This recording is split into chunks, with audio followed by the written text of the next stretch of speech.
وہ تو میخے والا فرعون تھا، اس کی طاقت قوت سطوت جو تھی وہ میخوں والوں کی طرح تھی، بڑا ہی لشکر رکھتا تھا، لیکن میرے سامنے تو کچھ نہیں تھا۔ کہا کہ الجبار المتکبر، اور میں کون ہوں؟ میں کون ہوں؟ متکبر میں ہی ہوں۔ فخر، غرور، تکبر کسی کے لائق ہے؟ وہ رب العالمین کے لائق ہے۔ میں، انانیت، میں بھی کچھ ہوں، یہ کہنے کہ کسی کو حق ہے وہ رب العالمین کو ہے۔ کہا کہ میں متکبر ہوں۔ اسی وجہ سے اللہ کے رسول صلی اللہ علیہ وسلم نے فرمایا اگر کوئی رائی کے دانے کے برابر بھی تکبر اپنے دل میں رکھتا ہے تو وہ جنت کی خوشبو بھی نہیں سونگھ سکے گا، حالانکہ جنت کی خوشبو 500 سال کی مسافت سے آتی ہے، یعنی اتنا دور پھینک دیا جائے گا۔ کیوں؟ وہ رب کی صفت کو اپنے اندر اپنایا۔ بعض لوگ کیا ہے، بہت ہی اپنے آپ کو اعلیٰ سمجھتے ہیں، اپنے آپ کو بڑی چیزیں منسوب کر لیتے ہیں، میں فلاں ہوں فلاں ہوں فلاں ہوں، جس سے بھی ملتے ہیں میں کون ہوں پتہ ہے، میں یوں کیا، میں وہ کیا، میں نہ ہوتا تو ایسا ہو جاتا۔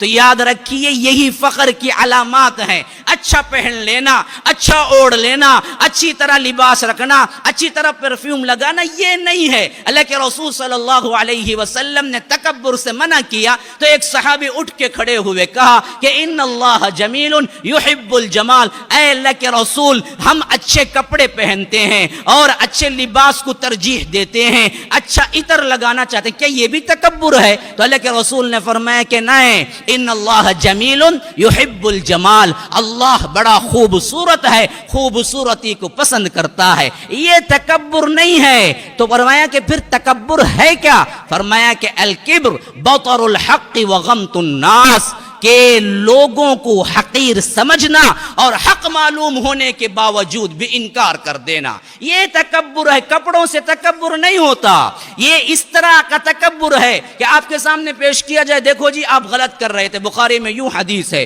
قرآن میں تو یہ آیت ہے، آپ غلط کر رہے ہیں، لیکن ہمارے بڑے بوڑھے بڑے ہی اکڑ سے کہتے ہیں کیا رے تو آ گیا کہ جمعہ 8 دن نہیں تو آگے مجھے سمجھاؤں گا کہ جا رہے سب معلوم مجھے، یہ تکبر ہے۔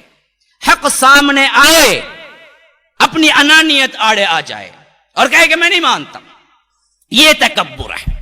دوسرا، کبھی موقع پڑ جائے کسی کے ساتھ بیٹھنے کا، کبھی موقع پڑ جائے کسی صف میں کیا ہے بالکل بازو والا فقیر قسم کا ہو، تو بندہ سمجھتا میں اس کے بازو کھڑا ہوں، صف میں ہی صحیح، یہ تو نہیں ہو سکتا، میں اس کے ساتھ بیٹھ جاؤں، صف میں ہی صحیح، میں نہیں بیٹھ سکتا، یہ تکبر ہے۔ لوگوں کو حقیر سمجھنا، خواہ وہ کوئی بھی ہو، چماری کیوں نہ ہو، حقیر نہ سمجھا کرو۔ 1 منٹ کا 1000واں حصہ کافی ہے، تمہیں وہ حالت کو اللہ تعالیٰ پلٹا دے اور تمہاری حالت کو چمار کو لے آئے۔ اللہ کا فضل ہے کہ اللہ نے تمہیں یہ حالت میں رکھا ہے، بس۔ تو لوگوں کو 2 آنکھوں سے نہ دیکھو، حقارت سے نہ دیکھو، یہ تکبر ہے۔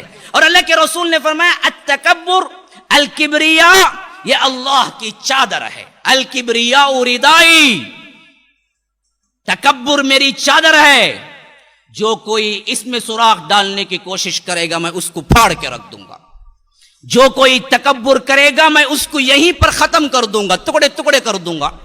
اور آخر یہی ہوتا ہے کہ متکبرین جو دنیا میں ہوتے ہیں ان کا احوال بڑا دردناک ہوتا ہے۔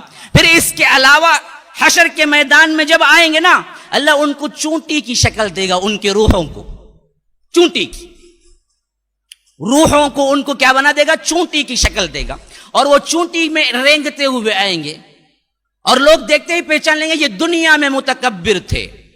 اللہ ان کو ذلیل کرنے کے لیے چونٹی بنا کے اٹھائے گا حشر کے میدان سے۔ دیکھو جو اترا کے چلتا تھا آج کیا ہے؟ چونٹی بنا ہوا ہے۔ کوئی حیثیت جو نہیں ہوتی آپ چلتے ہوئے اس کو رون دیتے ہیں۔